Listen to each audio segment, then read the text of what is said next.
Thanks, Cynthia. The Commission produced a huge volume of material on the police, reports, ancillary reports, follow-up reports. I'd like to make just 6 points so you can count them off as I make some progress. First of all, the Commission dealt with the issue of what we would today call police-community relations.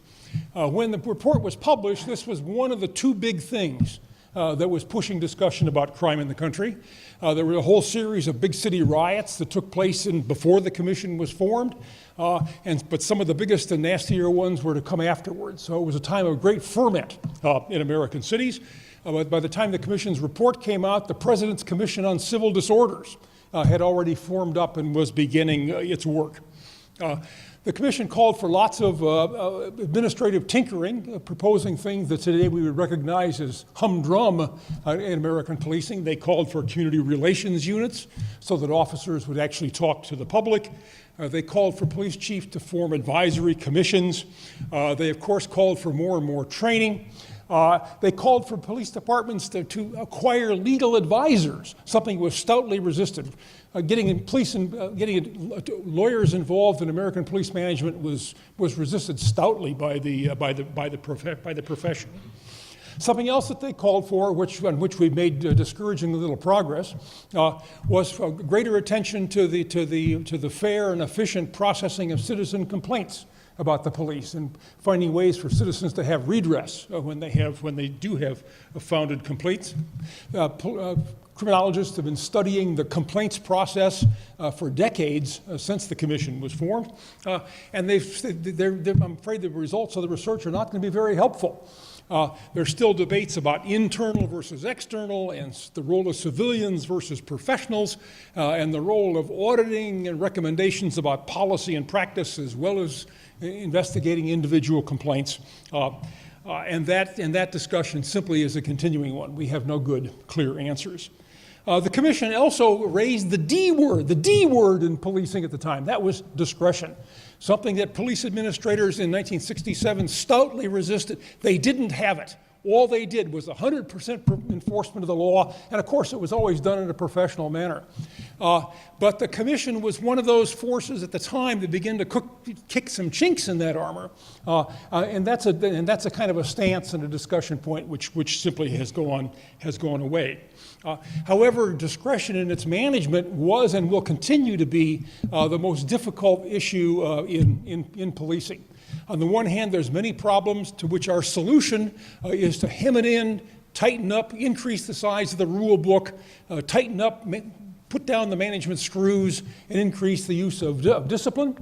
But on the other hand, there are many police reforms that call for discretion, decentralization, officer initiative, officer exercise of creativity. And we in fact celebrate officers who take off on their own and come up with good solutions to problems or find better ways of relating to the community.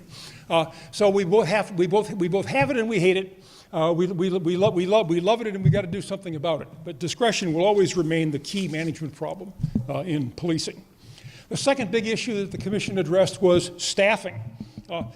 It's hard to express the unhappiness of the Commission and what they discovered when they looked into the face of American policing in the middle of the 1960s. One thing they called for example, was requiring a high school diploma. That was a revolutionary thing that they were calling for in policing. And they were just as dissatisfied by the poor leadership that they encountered everywhere they went, and with the extent of corruption and political influence in policing that really characterized the policing space in those days. Besides calling for better police salaries and higher levels of education, recruiting what they call men of better character was a recurring theme in policing. They directly addressed the issue of the racial composition, which was, for racial minorities in policing in the middle of the 1960s, was essentially zero. And that's an area where there's been substantial changes since that time. Most recently, about 12% of American sworn officers are African Americans, and 13% are Hispanics. Overall, we would think of that as about matching their population percentages, but the truth is that especially African American officers are extremely concentrated in a relatively small number of places. A third of all black officers in this country work in 10 police departments, for example. And in many, many police organizations, there's vast gaps between the composition of the community and the composition of the force. The commission I was surprised. The commission was astonishingly forward-thinking when it came to women in policing. A big section of the report is devoted to that, increasing the numbers of women, changing their roles. So they were doing something besides guarding the women's wing of the jail and conducting searches and taking care of the children in domestic violence cases, toward putting them back out on the street and becoming officers using the skills that they could bring to the profession. Women are now about 12% of the sworn policing in this country. That's a percentage that's remained flat for the last 25 years. So it's not something that's changing at all. Today, I think police researchers wouldn't be so sanguine in thinking that these kinds of staffing issues, as important as they are, would have an enormous impact on many of the things that concern us today. Improving the quality of encounters on the street, calling for more economy in the use of force in policing. Because the truth is, we know from research that most police are blue, not black or white or female.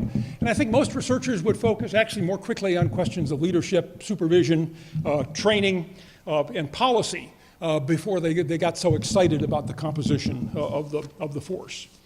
Number 3, new roles for the police. Mostly these have been invented since the commission issued its report. The commission made some perfunctory comments about the importance of community outreach, but that was mostly to have people to meet with the community relations units that they wanted to have formed. Their big focus was on crime fighting, because crime was the other big thing that was happening in the 1960s. Between 1960 and 1967, which is the year that the report comes out, the robbery rate in this country went up by 80%. The violent crime rate went up by 70%. The Commission's report was released into an era of crisis, and much of their focus was on improving crime fighting.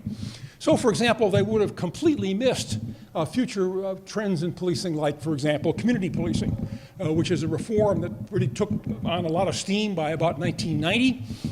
And it's one of the things that's happened in American policing that's affected around the world. People have picked up on police de proximité and other local models to institute community policing in their countries. This is something that the Commission actually would not have recognized. There's a mounting body of evidence about the enforcement, about the effectiveness of community policing, and I'll get back to that in a second.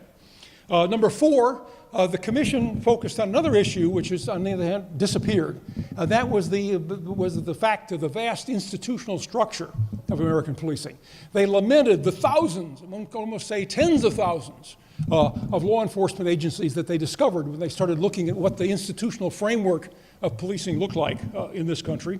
And a great part of the report was focused on the inefficiencies and the ineffectiveness that came because of the fact that policing was scattered across thousands and thousands of often small police departments.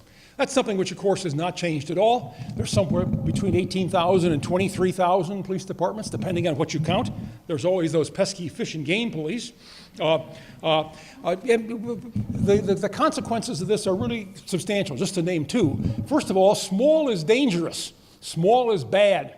And especially small and poor communities is where many of the problems in policing are today concentrated. These are places where the Human Resources Department is Florence, who comes in 3 afternoons a week, and there's neither management nor follow-up nor policy responses to outbreaks of police violence. Think about the communities surrounding St. Louis.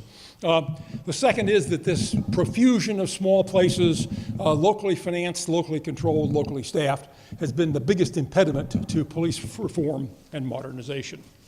5, research. The commission called for research because there wasn't any, and this is an area where they would not have understood. They would have been astonished. Cynthia says I have to stop, so let me just say that there's lots of police research, and it's had a big impact on practice. Policing and education are 2 places where research is celebrated and is integrated into practice and management. And finally, just to say that in the 50 years since the commission report came out, there's definitely been lots of progress. The glass is 2/3 full, or maybe 3/5. The police are better led, more professional, more effective. They shoot fewer people. They're better equipped. They're better educated. And in many ways, this has helped highlight the current crisis which they do have, which is their crisis of legitimacy, the trust and confidence gaps that have opened up between the police and the public. Thank you.